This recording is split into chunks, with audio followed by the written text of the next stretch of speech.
Hi friends, അസ്സാം വലൈക്കും. ബിസ്മിക്ക് ചലാട്ട എല്ലാവർക്കും സ്വാഗതം. ഇന്ന് നമ്മൾ നേന്ത്രപ്പഴം വെച്ചിട്ട് കുറച്ച് വെറൈറ്റി ആയിട്ടുള്ള നല്ല ടേസ്റ്റി ആയിട്ടുള്ള ഒരു സ്നാക്കിന്റെ റെസിപ്പിയാണ് ചെയ്യുന്നത്. എങ്ങനെയാണെന്ന് നോക്കാം.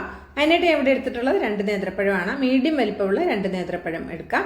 ആ നേന്ത്രപ്പഴത്തിന്റെ തോലൊക്കെ കളഞ്ഞിട്ട് ഒരു പാത്രത്തിലേക്ക് നമുക്ക് ഇതൊന്ന് കട്ടാക്കി ചേർത്ത് കൊടുക്കാം.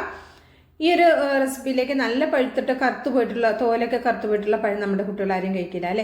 അങ്ങനത്തെ പഴമാണെങ്കിൽ വലിച്ചെറിഞ്ഞ് കളയേണ്ട ആവശ്യമില്ല. ഇതേപോലെ നമുക്ക് സ്നാക്ക് വെറൈറ്റി ആയിട്ട് തയ്യാറാക്കി എടുക്കാൻ പറ്റും.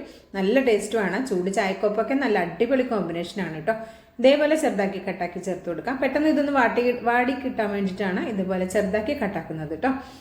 അപ്പോൾ അതാ ഇനി അടുത്ത ഒരു പഴം കൂടി ഇതുപോലെ തന്നെ ചെറുതായിട്ട് കട്ടാക്കി ഇട്ട് കൊടുക്കാം. ഇത് നമുക്കൊരു ഇഫ്താർ സ്നാക്കായിട്ടും ഉപയോഗിക്കാവുന്നതാണ്. സിമ്പിളായിട്ട് ഉപയോഗിക്കാൻ പറ്റിയ നല്ല ടേസ്റ്റി ആയിട്ടുള്ള അധിക സമയം ഒന്നും ചിലവാക്കാതെ പെട്ടെന്ന് റെഡിയാക്കി എടുക്കാവുന്ന ഒരു സ്നാക്കാണ്. ഇതുപോലെ നമുക്ക് സ്റ്റോർ ചെയ്ത് വെക്കാനും പറ്റും കേട്ടോ. ഈ ഒരു സ്നാക്ക് ഇങ്ങനെ റെഡിയാക്കി നമുക്ക് സ്റ്റോർ ചെയ്ത് വെച്ചിട്ട് ഉപയോഗിക്കാൻ പറ്റുന്ന ഒരു സ്നാക്ക് കൂടിയാണ്. അപ്പോൾ ഇതാ പഴം ഇതുപോലെ ചെറുതായിട്ടൊക്കെ ഒന്ന് കട്ടാക്കി ചേർത്ത് കൊടുക്കുന്നുണ്ട്. ബൗളിലേക്ക് ഇട്ട് കൊടുക്കുന്നുണ്ട്. ഇനി നമുക്ക് ഒരു പാത്രം അടുപ്പത്ത് വെച്ചിട്ട് ഞാനൊരു 2 ടേബിൾ സ്പൂൺ ഓയിലാണ് ഒഴിച്ചു കൊടുത്തത്. ഓയിൽ ഒഴിച്ച ഭാഗം കട്ടായി പോയിട്ടുണ്ട് കേട്ടോ. അപ്പോൾ ഇതാ ഓയിൽ, നിങ്ങൾക്ക് നെയ്യ് മതിയെങ്കിൽ നെയ്യും യൂസ് ചെയ്യാവുന്നതാണ്. ഞാൻ ഓയിലാണ് ഉപയോഗിച്ചിട്ടുള്ളത്. എന്നിട്ട് നമുക്ക് ഈ നേന്ത്രപ്പഴം ചേർത്ത് നന്നായിട്ടൊന്ന് വഴറ്റിയെടുക്കാം. അത്യാവശ്യം നേന്ത്രപ്പഴം നല്ല രീതിയിലൊന്ന് വാടി കിട്ടണം കേട്ടോ. നന്നായിട്ടൊന്ന് കുഴഞ്ഞ് വാടി വരണം. അപ്പോൾ ഇതാ ഒരു മീഡിയം ഫ്ലെയിമിൽ വെച്ചിട്ടാണിത് റെഡിയാക്കി എടുക്കുന്നത്. അപ്പോൾ ഇതുപോലെ ഒന്ന് റെഡിയാക്കി എടുക്കാം. ഇതൊന്ന് ഉടഞ്ഞു വരുന്ന സമയത്ത് ഇതുപോലെ ഒന്ന് കുത്തി കൊടുത്തു കഴിഞ്ഞാൽ പെട്ടെന്ന് തന്നെ പഴുത്ത പഴമായതുകൊണ്ട് റെഡിയായി കിട്ടിക്കോളും. നല്ല പഴുത്ത പഴം തന്നെ എടുക്കാൻ ശ്രദ്ധിക്കുക. അപ്പം നല്ല മധുരവും ഉണ്ടാവും. ഇനി ഇതിലേക്ക് ഒരു 10 കാഷ്നട്ട് എടുത്തിട്ട് ഇതുപോലെ ഒന്ന് ക്രഷാക്കി കുഞ്ഞായിട്ട് ക്രഷാക്കിയിട്ട് ഇതിലേക്ക് ചേർത്ത് കൊടുക്കുന്നുണ്ട് കേട്ടോ. അപ്പോൾ നിങ്ങൾ മിക്സിയുടെ ചെറിയ ജാലിട്ടൊന്ന് കറക്കിയിട്ട് ചേർത്ത് കൊടുത്താലും മതിയാകും. ഞാൻ ആ ക്രഷ് ചെയ്യുന്നതിൽ വെച്ചിട്ടൊന്ന് ക്രഷാക്കിയിട്ടാണ് ചേർത്ത് കൊടുത്തിരിക്കുന്നത്. ഇപ്പോൾ ഈ കാഷ്നട്ട് പകരം എന്താ പറയുക, കാഷ്നട്ടും ബദാമും ഒക്കെ കൂടുതൽ ചേർക്കണമെന്നുണ്ടെങ്കിൽ കൂടുതലും ചേർക്കാം. ഇതിലേക്ക് 1/2 കപ്പ് ഫ്രഷ് ആയിട്ട് ചിരകി എടുത്തിട്ടുള്ള തേങ്ങ കൂടി ചേർത്ത് കൊടുക്കുന്നുണ്ട്. തേങ്ങയുടെ അളവൊന്നും ഒരിക്കലും കൂടി പോകണ്ട. ഒരു 1/2 കപ്പ് തന്നെ മതി 2 നേന്ത്രപ്പഴം എടുക്കുമ്പോൾ.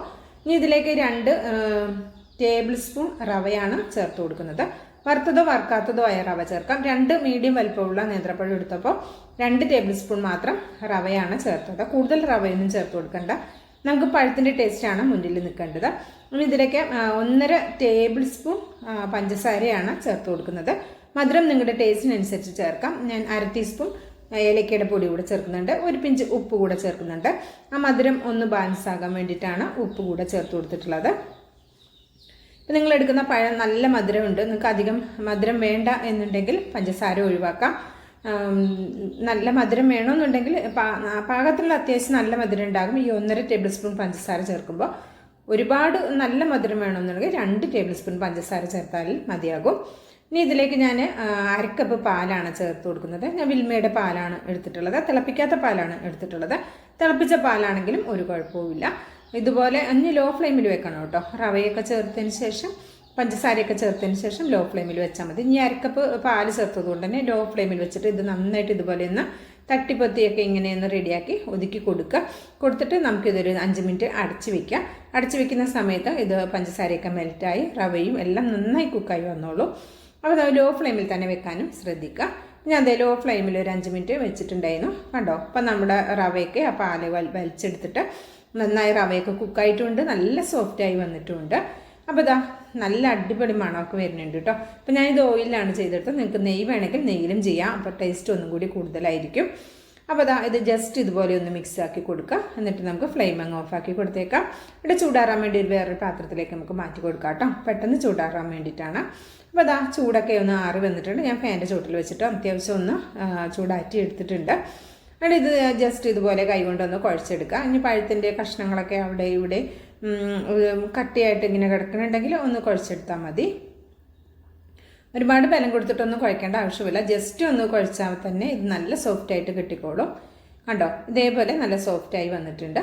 ഇനി നമുക്ക് ഇഷ്ടമുള്ള ഷേപ്പിൽ നമുക്കിത് റെഡിയാക്കി എടുക്കാം. ഞാനിത് സാധാരണ നമ്മൾ ഉന്നക്കയൊക്കെ തയ്യാറാക്കൂലേ, ആ ഒരു രീതിയിലാണ് തയ്യാറാക്കി എടുക്കുന്നത്. ഈ ഒരു രീതിയിൽ നമ്മൾ കയ്യിലിട്ടൊന്ന് ഉരുട്ടിയെടുത്തു കഴിഞ്ഞാൽ ഉന്നക്കയുടെ ഷേപ്പ് കിട്ടിക്കോളും. ആ 2 ഭാഗവും ഒന്ന് നീണ്ടിട്ട് ഇങ്ങനെ വരാൻ വേണ്ടിയിട്ട് അപ്പുറം ഇപ്പുറം തിരിച്ച് മറിച്ച് വിട്ടിട്ട് ഇതുപോലെ ഒന്ന് കയ്യിലിട്ടിട്ടൊന്ന് ഉരുട്ടിയെടുത്താൽ മതി. അപ്പോൾ ഒരു ഉന്നക്കായൻ്റെ കുഞ്ഞുന്നക്കായൻ്റെ ഷേപ്പിൽ വന്നിട്ടുണ്ട് കേട്ടോ. അപ്പോൾ ഇതുപോലെ നമുക്ക് ബാക്കിയുള്ളതും റെഡിയാക്കി എടുക്കാം. വീഡിയോ ഇഷ്ടമാകുകയാണെങ്കിൽ തീർച്ചയായിട്ടും ഒരു ലൈക്ക് തന്ന് സപ്പോർട്ട് ചെയ്യണം കേട്ടോ. നിങ്ങളുടെ ലൈക്ക് പ്രധാനമാണ്, അതുകൊണ്ടാണ് ഞാൻ ലൈക്ക് ചെയ്യാൻ പറയുന്നത് കേട്ടോ. നിങ്ങളുടെ ലൈക്ക് ഉണ്ടെങ്കിൽ മാത്രമേ നമുക്ക് മുന്നോട്ട് പോകാൻ സാധിക്കുള്ളൂ. അതുകൊണ്ടാണ് ഞാൻ ഇടയ്ക്കിടയ്ക്ക് ലൈക്ക് തരുമോ ചോദിക്കുന്നത് കേട്ടോ. അപ്പോൾ ഇതുപോലെ ആരെങ്കിലും റെഡിയാക്കി നോക്കിയിട്ടുണ്ടെങ്കിൽ തീർച്ചയായിട്ടും അഭിപ്രായം അറിയിക്കാനും മറക്കരുത്. അപ്പോൾ ഇതുപോലെ ഞാനൊന്ന് എല്ലാതും റെഡിയാക്കി എടുക്കാം.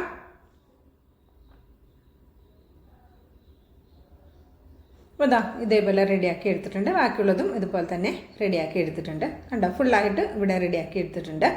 ഇനി നമുക്കൊരു ചീനച്ചട്ടി അടുപ്പത്ത് വയ്ക്കാം. എന്നിട്ട് ഇതിലേക്ക് ഫ്ലെയിം ഓണാക്കിയിട്ട് ചട്ടി ഒന്ന് ചൂടായി വരുമ്പോൾ കുറച്ച് ഓയിൽ ഒഴിച്ച് കൊടുക്കുക.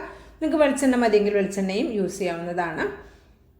ഇപ്പോൾ നിങ്ങൾ ആദ്യം ഇത് വാട്ടുന്നത് ഓയിലിന് പകരം വെളിച്ചെണ്ണ എടുത്താൽ മതി. വെളിച്ചെണ്ണയോ അല്ലെങ്കിൽ ഓയിലോ നെയ്യോ ഏത് വേണമെങ്കിലും എടുക്കാം. വെളിച്ചെണ്ണയിലാണ് പഴം വാട്ടിയെങ്കിൽ വെളിച്ചെണ്ണയിൽ ഫ്രൈ ചെയ്തെടുക്കാം. ഞാൻ ഓയിലാണ് വാട്ടിയെടുത്തത്, അതുകൊണ്ട് തന്നെ ഓയിലൊന്ന് ഫ്രൈ ചെയ്തെടുക്കുകയാണ് ചെയ്യുന്നത്. വളരെ സിമ്പിളല്ലേ തയ്യാറാക്കി എടുക്കാനായിട്ട്. ഓയിലൊന്ന് ചൂടായി വരുന്ന സമയത്ത് ഹൈ ഫ്ലെയിമിൽ ഇടണ്ട, മീഡിയം ഫ്ലെയിമിൽ ഒരല്പം കുറച്ച് വെച്ചിട്ട് ഇതൊന്ന് നമുക്ക് ഫ്രൈ ചെയ്തെടുക്കാം കേട്ടോ. ഒരുപാട് ടൈമൊന്നും ഫ്രൈ ചെയ്യാനായിട്ട് ആവശ്യം വരുന്നില്ല, പെട്ടെന്ന് തന്നെ റെഡിയായി കിട്ടിക്കോളും. പിന്നെ ഇതെല്ലാം ആദ്യം തന്നെ കുക്കായിട്ടുള്ളതാണ്. ജസ്റ്റ് ഇതെല്ലാം ഇതിൻ്റെ പുറമൊക്കെ ഒന്ന് നന്നായിട്ടൊന്ന് മുരിഞ്ഞ് വന്നാൽ നമുക്ക് എണ്ണയിൽ നിന്ന് കോരിയെടുക്കാവുന്നതുമാണ്. ലോ ഫ്ലെയിമിൽ മാത്രം വെക്കരുത്, ലോ ഫ്ലെയിമിൽ വെക്കേണ്ട ആവശ്യം വരുന്നില്ല. ഇത് ഒരുപാട് അങ്ങോട്ട് മൂത്ത് കരിഞ്ഞു പോകുമൊന്നുമില്ല. ഒരു മീഡിയം ഫ്ലെയിമിൽ നിന്നും അല്പം കുറച്ച് വെച്ചിട്ടോ നമുക്കിത് ഫ്രൈ ചെയ്തെടുക്കാം. കണ്ടോ, ഇതിപ്പോൾ ഇവിടെ എത്ര പെട്ടെന്ന് തന്നെ റെഡിയായി കിട്ടിയിട്ടുണ്ട്. അപ്പം നമുക്കിത് ഒരു പാത്രത്തിലേക്ക് മാറ്റി കൊടുക്കാം. ഇതേപോലെ നമുക്ക് ബാക്കിയുള്ളതും റെഡിയാക്കി എടുക്കാം. അങ്ങനെ വളരെ സിമ്പിളായി ചെയ്തെടുക്കാവുന്ന നല്ല ടേസ്റ്റി ആയിട്ടുള്ള നേന്ത്രപ്പഴമൊക്കെ വീട്ടിൽ പഴുത്ത് കറുത്ത് പോയിട്ടുണ്ടെങ്കിൽ കളയേണ്ട ആവശ്യമില്ല. അതൊക്കെ എടുത്തിട്ട് ചെയ്തെടുക്കാൻ പറ്റിയ നല്ല ടേസ്റ്റി ആയിട്ടുള്ള ഒരു സ്നാക്കാണ് കേട്ടോ.